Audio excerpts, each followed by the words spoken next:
My name is Richard, a student at a school in New York. I always study my classes in the school library. It stays open until about 2 in the morning, so that students like me remember in it who do not write their homework until the last minute. The library was in a very small building, and most of the books in the basement are not arranged like piles. The library for many students is a frightening room that chills him. There are large main stairs going down to stacks of books, a vending machine room and a long corridor. That includes 4 entrances to the library books. The piles are placed in 2 very large rooms on opposite sides of the hallway, with a large amount of bookshelves and wooden desks line the walls.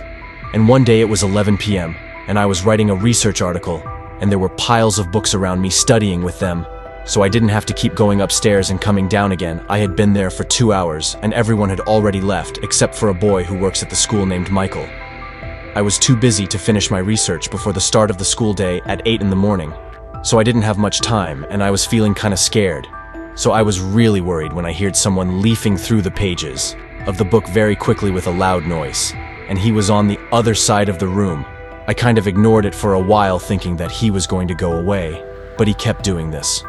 After about 5 minutes, I got tired of it and started walking to ask him to calm down. I walked about 3 steps to the room, just stopped, sat down again. The calm was spoiled again for another 10 minutes before the noise of the flipping pages started again, and the sound was louder this time. He picked up a huge book at that time. Michael started getting angry too, so he got up and started walking between the bookshelves, trying to find the constant noise. And then I got up too and started looking around. The sound was really loud, and it became very clear where it was coming from at that moment. So we started walking towards the sound. Michael was on one side of the shelves, and I was on the other side. We walked along the shelves and no one was there. We didn't see anyone coming, and we were next to the room at the entrances, so no one could come without us seeing him. The noise stopped again, and we were slowly walking to our seats. I assumed it was just fan air or something in the other room, and I really needed to finish the search. We sat down immediately, and the noise started again. It seemed to be coming from next to the chair, and in a flash, suddenly the library started shaking and books were falling off the shelves. But I was surprised by the cold air, like snow everywhere, and something pulled me out of my clothes away from the library. And I quickly ran to my house. I was very scared, and I didn't tell anyone. About what happened when I went to school in the morning, I asked Michael, but I couldn't find him, and no one was watching at all. I still won't go back to the library at night, even when there are other people there. There is no research worth killing by the ghost of a strange book. Sandy went to a ghost prep session with her friends at a school in Manila. The school at night is a quiet and dark place, and the students had gone home and some of the teachers were already preparing their things to leave. Suddenly, she and her classmates decided to go down to one of the abandoned rooms, and it was used by Sandy and her friends to change their clothes before volleyball practice. And when they entered, they were surprised by a strange scene on one of the walls. There was a picture of a school nun who died many years ago, painted in one color. Then this painting moved and the girls panicked and decided not to enter that room again because of the nightmares haunting them.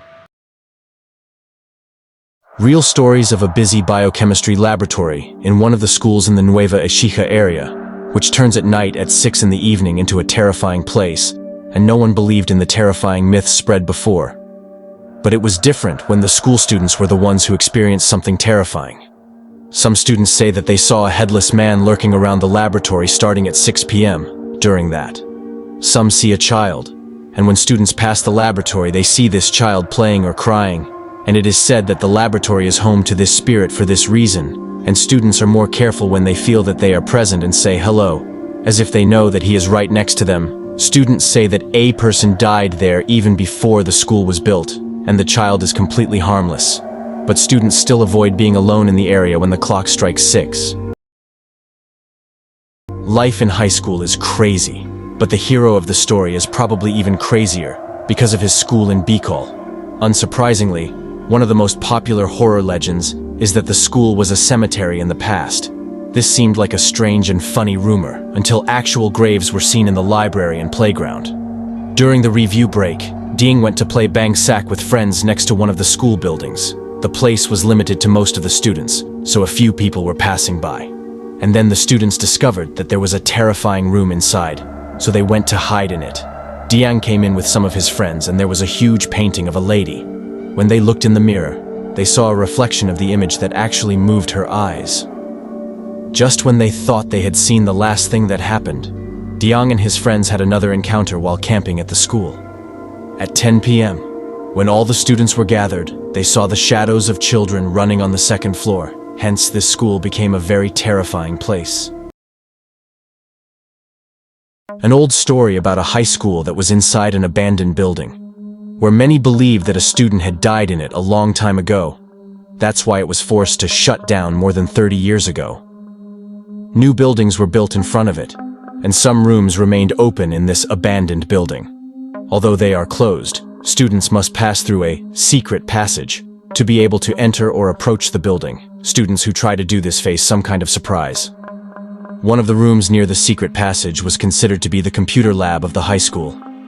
And one day, while Lily and the rest of the excellent students had some free time to walk around the school, they went to the computer lab, and there was no one inside but the five. Lily and her classmates were sitting close to each other, just talking cheerfully, when the lights started flashing brightly like a scene from a horror movie. They stared at each other and ran for their lives. They were terrified.